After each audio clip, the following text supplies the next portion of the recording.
Now, on News Talk 105.9 WMAL. O'Connor and Company. It is 7:36. Thanks for tuning into O'Connor and Company this morning as we get you where you need to go and hopefully a little better informed and maybe even a little happier on your way to where you're going. At 8:05, we'll have the superintendent, of the Spotsylvania County Public Schools, Mark Taylor, talk about those school board elections coming up. And then at 8:35, Grover Norquist, Americans for Tax Reform, will get his assessment of the new Speaker of the House, Mike Johnson. I know Mercedes Schlapp, earlier we got your assessment based on the American Conservative Union's ratings, lifetime rating. Where is he's Johnson at again? Mike Johnson is at 92% lifetime rating, solid conservative, and I think it's good to have someone ready to go and be strong on the principles that matter here in this country. 92% lifetime 92%. conservative rating. Larry, you would get 100. I was going to say no. That's Andy Harris territory, is what that is. Representative Andy Harris, Republican from Maryland, the only sane, rational elected official in the entire state of Maryland, joins us now. Congressman, thanks for being here. Good morning. So, your assessment of Mike Johnson as Speaker of the House? I think it's a great choice. It's a historic choice. Clearly, Mike is very different from what a lot of people in Washington expect a speaker to be, but that's because I think he's going to bring a new perspective.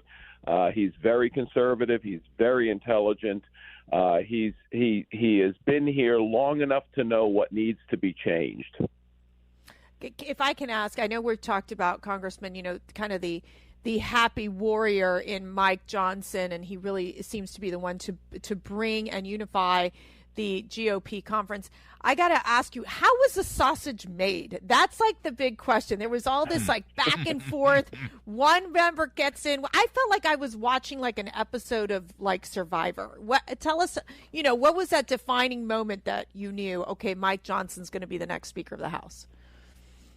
Look, I think what happened is you realize that if you've been here long enough and you've been in leadership long enough, you've made enough enemies that you'll never get to 217 in a close majority. Yes. That's my new rule. And Mike has, again, because you're right, he is a happy warrior. There isn't anybody I've ever run into who said I don't like Mike Johnson. I mean, he's just a nice guy, and he's, as I said, he's very intelligent, very conservative. He chaired the Republican Study Committee, which is, of course, the largest caucus within the Republican conference. So he was well known to a lot of people. So going forward now, he laid out his priorities in his remarks, and they were pretty clear. And as you say, Congressman Harris, they seem pretty conservative. What do you think the plan is going to be? Because that looming budget issue is still there. As we know, one of the arguments against Speaker McCarthy is that he just sort of compromised and kicked the can down the road with a continuing resolution.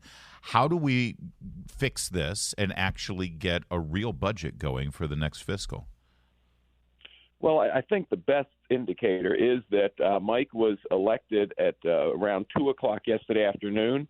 And by 5 o'clock yesterday, we were already discussing an appropriations bill. He immediately brought one to the floor that was ready to go, and we're going to continue to do that. He has made it clear that our fiscal issues in this country are very serious. I think they originate with some out-of-control spending in Washington. He realizes that. And his first move, literally his first move as chair, as Speaker, was to bring the Israel resolution and then to immediately restart the appropriations process. Cool. Now, we're going to need another continuing resolution. There's no question about it. But while we're doing that, we are going to be passing our appropriations bills, hoping the Senate does the same, go to conference, do it the way it's supposed to be done. Yeah, I mean, Congressman, obviously that's going to be the biggest fight, or the spending bill situation. I know that there's a lot of pushback from Republicans not to continue the just endless spending of the on the Ukrainian. How do you think this is going to shake out in terms of what the priorities are going to be? Is it going to be Israel, border? Where are we? What do you think the Speaker and the Republicans are going to push forward? Well, again, I think Speaker Johnson laid it out. One of the issues that he stressed was the border. I think that we have tremendous opportunity to hold this administration accountable for the border in these must-pass pieces of legislation.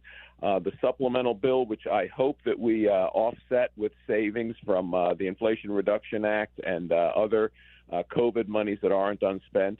The continuing resolution, the appropriations bills, we have numerous points of leverage to hold this administration accountable to close that southern border.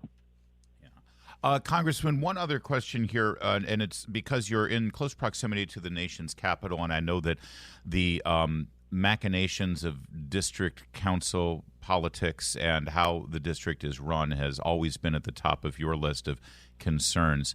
The crime issue continues to plague this federal city, and the mayor attempted to make a lot of noise saying that she was going to be tough on crime, and she proposed rolling back a lot of the disastrous measures they put forth back in 2020 to undermine policing and law enforcement.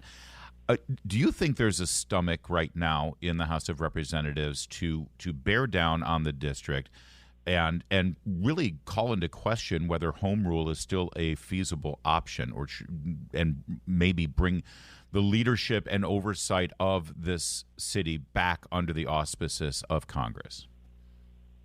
I think there really is. I think that, look, we've given the District of Columbia a fairly long time to show whether home rule works or not.